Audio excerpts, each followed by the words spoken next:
With Delta Vacations, you can travel to your favorite vacation destinations throughout the U.S., Canada, Mexico, the Caribbean, Latin America, Europe, and Asia.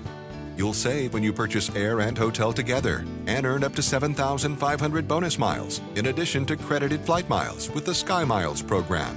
For reservations and information, visit deltavacations.com or contact a travel agent.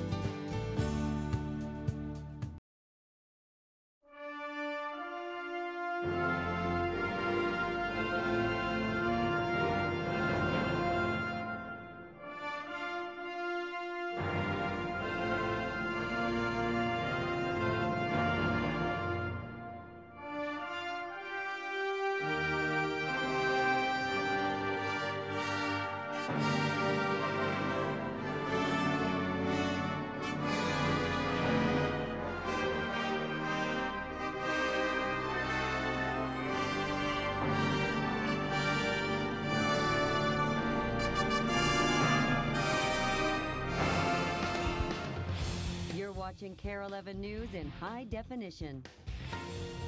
This is Kare 11 News Saturday. And once again, the world is watching and waiting for Prince William and Kate Middleton to say I do. Britain's royal wedding is next Friday, April 29th.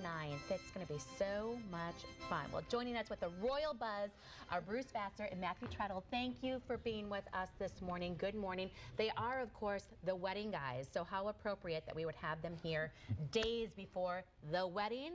I don't know, decade, century, millennium. What do we have here? Definitely our generation. Our generation. I like that. I like that. So importantly, you folks are actually jumping on a plane tomorrow and going to where again? We're going to London. Nice, nice. And what will you be doing there? Actually, we're actually getting the royal treatment. We're actually flying over, leaving tomorrow. We're going to be there for a week. Delta Vacations actually put us up in swanky hotels, and we are doing interviews all week long to give our viewers, your viewers, and interested parties, basically the backside of how a royal wedding comes together. That will be so fabulous because, of course, that city, like the world, will be abuzz with activity about this little event, as we mentioned, this pretty significant event. You know, we're looking at this wedding, and we know that these people, William and Kate themselves, are already icons, but also the event itself will probably be setting some trends. Is that true, Bruce? What are we looking at? Definitely, definitely. I mean, they're already, well, this week and next week, they're actually having like half days where businesses are closing because there's so many parties. Interesting. But you're going to start seeing a lot more trends, trends in fashion. She's going to set the next trends for bridal gowns. So we're thinking she's coming out in sleeves. Interesting. She's also, we think the bridal gown is actually being made in Buckingham Palace or Clarence House, and that's why no one knows what's going on with the gown, because you can't get any more protection than that. We're looking at the fascinators that the women are wearing. They're actually going to be used for bridesmaids in the next year. So probably more in the back of the head, kind of reminiscent of the 60s with the little tiny veils that the bridesmaids used to wear. Beautiful. Will it be a game day decision? I mean, will she have several dresses to choose from, do you think? And then she's just going to say, you know what, I'm going to go with this one. Or does she have the dress already? No, she has the dress because they actually have, she's going to wear a very long train. I mean, that's just the way it is. Just too much material to work. But she will actually practice with a train similar to the length the night before the wedding in Westminster Abbey, so that they make sure that the train doesn't go back and forth and that it follows a complete line down the aisle. Very good. Let's look at some of this. This is obviously beautiful. We've got a little tiara here getting us in the mood of this royal wedding. What else do we have out here? Just in case people are throwing those parties, right? Well, what's really interesting is the trends that they're setting are actually very American in style. So actually what they normally do is have what's called the wedding breakfast, and normally that's a sit-down breakfast.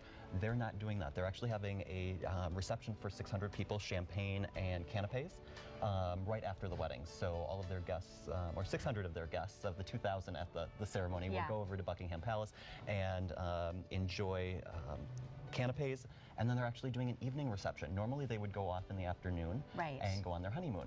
They're actually having a very American-style wedding reception in the evening with a dance and party. So you have to imagine that this couple is going to be getting up in the very early hours, 5 a.m., 4 a.m. to get ready, and they're going to be going until in the wee hours of the morning. It's going to be one long day. Right. And you know, there's so many things that are going on with the wedding, like the transportation for Kate and why she's arriving in the car. And really the reason she's arriving in the car is because the glass coach is now not bulletproof.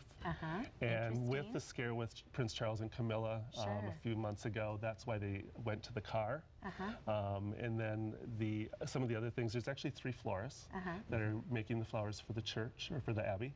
And they don't know who's doing the bouquet yet, but we predict that there's 2 things that she will have in that bouquet, and one is the Easter lily, which is very reminiscent of Princess Alexandra in 1935. And then she's going, and this is our prediction, she's going to have the pink Princess Diana English rose in her bouquet. And no one is talking about that yet, but we really think that that's going to happen. Well, we're excited to get the inside scoop from you guys. It will be really fun to hear. And it's interesting that you mentioned that bulletproof carriage versus the car, and that the car versus the carriage. And it's true, it's a different world. It's a different world, most definitely. Most definitely. Very different. So we're looking forward to it, and all of this kind of suggestions too for what people can do. I mean, people are doing the viewing parties, and so we went to Apres and got this beautiful linen and these chairs, and Coco and Fig did the little desserts, and it's one of those fun things that people are doing, and there's a number of different viewing parties going on in the Twin Cities. Well, thank you so much, gentlemen. Bon voyage. We wish you the best on your trip, and we'll look forward to hearing some updates as you are there during the week, and certainly when you come back. In fact, Bruce and Matthew will return in a couple of weeks to bring you the royal post-wedding scoop. Until then, if you want more information on the wedding guys, go to kare11.com and click on our Saturday show page located under news. We've created a direct link to their website. Thanks again.